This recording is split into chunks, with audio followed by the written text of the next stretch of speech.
বিশ্ববিদ্যালয় প্রশাসনের আবাসিক হল ছাড়ার নির্দেশনা প্রত্যাখ্যান করেছেন বাংলাদেশ কৃষি বিশ্ববিদ্যালয়ের শিক্ষার্থীরা।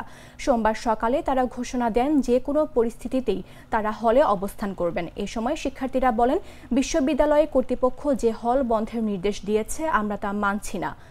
কোনো শিক্ষার্থী হল ছাড়বে না। নারী শিক্ষার্থীদেরও হলে থেকে যাওয়ার আহ্বান জানানো হয়েছে। অন্যদিকে ছেলেরা রাজপথে আন্দোলন চালিয়ে যাবে। একই সঙ্গে শিক্ষার্থীরা বিশ্ববিদ্যালয় প্রশাসন ও প্রক্টোরিয়াল বডির পদত্যাগ দাবি করেছেন।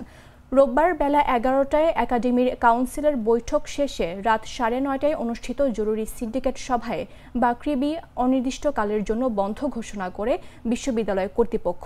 সিদ্ধান্ত অনুযায়ী সোমবার সকাল 9টার মধ্যে সব শিক্ষার্থীকে আবাসিক হল ত্যাগের নির্দেশ দেওয়া হয়। পরবর্তী নির্দেশ না দেওয়া পর্যন্ত বিশ্ববিদ্যালয়ের সব ক্লাস ও পরীক্ষা বন্ধ থাকবে। কিছু বহিরাগত সন্ত্রাসী প্রশাসন সামনে উপস্থিত ছিল। প্রশাসন নীরব ভূমিকা পালন করছে, দৌড়ায় পালাই গেছে।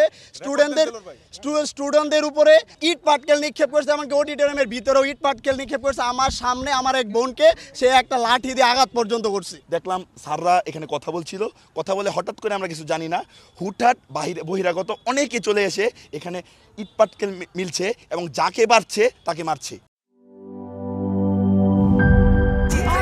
ট্রেন 2 ঘন্টা 33 মিনিট 3 ঘন্টা 33 মিনিট।